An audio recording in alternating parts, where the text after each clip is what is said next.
सो ये हूफ है, जिसके बारे में हम ऑलरेडी जान चुके हैं। ये वॉल हो गई इसकी, और नीचे हमने जैसे इससे पहले वाले वीडियो में देखा था, हील, फ्रॉग और सोल, वाइट लाइन, और जिस प्रकार से नाल लगाई जाती है।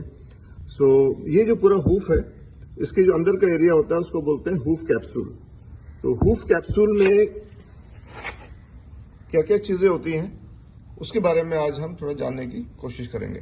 तो इससे पहले कि मैं स्टार्ट करूं, पहले हम ये जानते हैं, ये जो वॉल है, वॉल जहां पे खत्म हो रही है और जहां पे ये स्किन स्टार्ट हो रही है, ये जो जोड़ है इसको बोलते हैं कोरोनरी बैंड। सो कोरोनरी बैंड से हम ऊपर आते हैं, ये जो बोन है, ये जो छोटी सी बोन है, इसको बोलते हैं पेस्टन। और ये जो ऊपर जॉइंट है इसको फेटलॉक बोलते हैं। तो इसके ऊपर अभी हम नहीं आएंगे, क्योंकि हमने अभी नीचे स्टडी करना है। सो ये जो फेटलॉक के नीचे जो ये पेस्टन है, पेस्टन जो है कोरोनरी बैंड से थोड़ा सा ऊपर खत्म हो जाती है। रिलैक्स। पेस्टन कोरोनरी बैंड से थोड़ा सा ऊपर खत्म हो जाती है, और उसके बाद फिर एक दूसरी बोन स्टार्ट होती है, जो छोटी बोन होती है, उसको बोलते हैं शॉर्ट पेस्टन।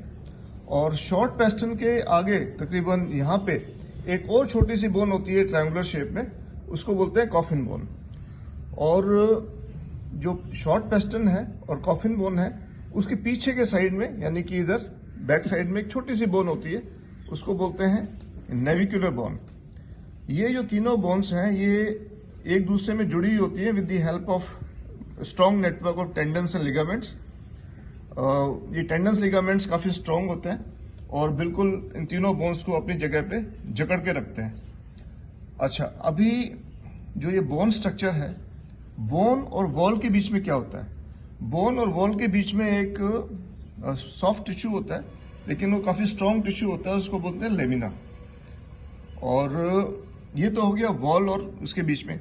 और पीछे जो सोल होता है, अभी ये जो सोल है, सोल के अंदर का जो टिश्यूज होते हैं उनको सोल बोलते हैं। और जो फ्रॉग है, फ्रॉग के अंदर जो होता है उसको बोलते हैं डिजिटल कुशन। तो ये तीन तरह की चीजें होती हैं इसमें। बोन स्ट्रक्चर हो गया, और बोन स्ट्रक्चर और वॉल के बीच में लेमिना हो गया, नीचे सोल हो गया, और बोन स्ट्रक्चर और फ्रॉग के बीच में जो एरिया हो गया, जो टिश्यूज हैं, उनको बोलते हैं हम डिजिटल कुशन। तो इस प्रकार से इसकी कंस्टिट्यूशन होती है। अभी इसी को हम एक डायग्राम की हेल्प से अच्छे प्रकार से समझने की कोशिश करते हैं। सो ये एक डायग्राम है हूफ के इंटरनल स्ट्रक्चर का। तो जैसे हमने बात की थी, ये कोरोनरी बैंड है, यहाँ से लेके, जैसे मैं कर्सर से दिखा रहा हूँ, कोरोनरी बैंड इस प्रकार से यहाँ तक आ जाता है। और ये शॉर्ट पेस्टन है, आधी बाहर है, आधी अंदर है हूफ कैप्सूल में। और ये कॉफिन बोन है, और कॉफिन बोन के पीछे ये नेविकुलर बोन है। और ये जो आपको दिख रहा है, ये जो लंबी लाइन दिख रही है, ये बेसिकली ये टेंडन्स है। ये डीप डिजिटल टेंडन बोलते हैं इसको। तो इसके बारे में अभी हम डिटेल में नहीं जाएंगे। सो ये है, और ये लेमिना है। ये बड़े सॉफ्ट टिश्यू होते हैं, but they are very strong. और इसके अंदर ये पूरा बोन स्ट्रक्चर सस्पेंडेड होता है, लटका हुआ होता है, फिक्स होता है एक जगह पे। तो लेमिना से पीछे अगर हम आएंगे तो फिर ये सोल आ गया, जो सोल का इंटरनल पार्ट है, जो सेंसिटिव होता है। पीछे ये फ्रॉग आ गया, और फ्रॉग के बिल्कुल ऊपर अगर हम देखेंगे तो ये डिजिटल कुशन यहाँ पे। तो इस प्रकार से ये इसकी कंस्टिट्यूशन है, इस प्रकार से इंटरनल स्ट्रक्चर है। So I hope it is clear now. So ये था आज का एक छोटा सा ब्लॉग। मुझे उम्मीद है आपको पसंद आया होगा। Thanks for watching, take care, good bye.